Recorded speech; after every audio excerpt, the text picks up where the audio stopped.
जळगाव विधान परिषदेची निवडणूक अत्यंत रंगात आलेली असताना मंत्री गिरीश महाजन यांच्या एका वक्तव्याने राजकीय वर्तुळात प्रचंड खळबळ उडाली.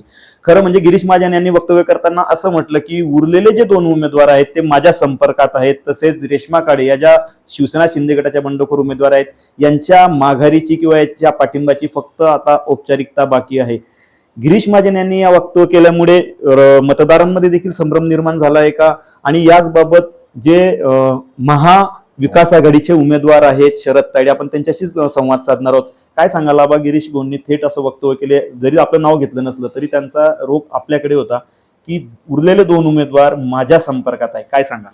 नाही, गिरीश भाऊने जे वक्तव्य केलं किंवा उरले जे नगरसेवक म्हणजे उमेदवार जे माझ्या संपर्कात आहे, त्याच वेळी आम्ही जामनेरमध्ये आम्ही प्रचार करत होतो. आमची तिथं नगरसेवकांबरोबर बैठक चालू होती. तिथंच मला माहीत पडलं की गिरीश भाऊने असं वक्तव्य केलं आहे, पण ते साफ खोटं आहे.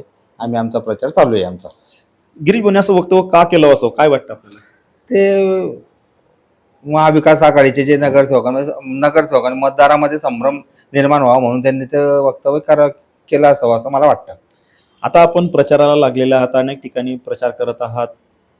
मतदारांकडून नगरसेवकांकडून कसा प्रतिसाद आहे आणि कुठल्या गोष्टी समोर येत आहेत? नगरसेवकांकडून तर प्रचार म्हणजे सपोर्ट आम्हाला एवढा होतोय की निश्चित म्हणजे सगळे पक्षीय जे नगरसेवकाचे, आता मी सांगू नाही शकत. आम्ही 14-15 नगरपालिका झाल्या आमच्या.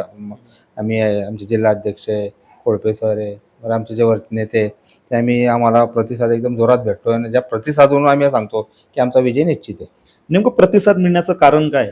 भाजपातली अंतर्गत खतखत असेल किंवा उमेदवाराच्या बाबतीत नाराजी असेल, नेमकं काय जाणवलं आपल्याला? उमेदवाराच्या बाबतीत नाराजी आहे ना, भाजपची खतखत म्हणजे किंवा त्यांच्या अंतर्गत कल जे असतील किंवा मग त्यांचं काय असेल, पण उमेदवार आम्हाला प्रतिसाद जोरात देत आहे.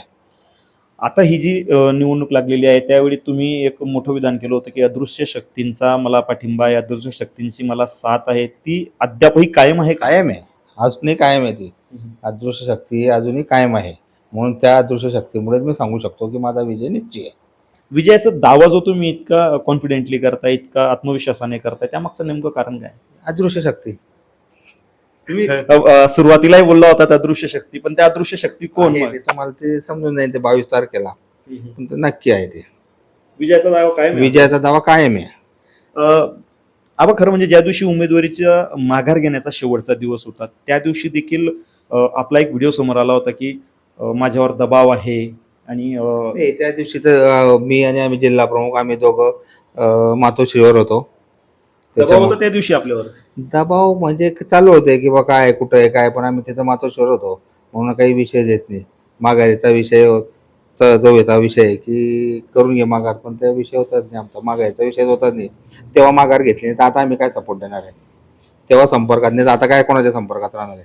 तेव्हा संपर्क झाला होता का मात्र आपल्याशी कोणीतरी वाया होता, दुरून होता तो, पण तो विषय होत नाही. त्याच्याकरता आम्ही मातोश्रीवर होतो.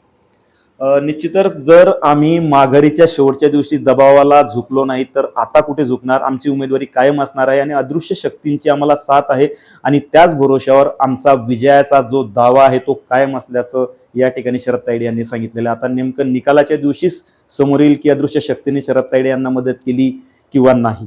विजय वाघमारे, न्यूज 18 मराठी, जळगाव.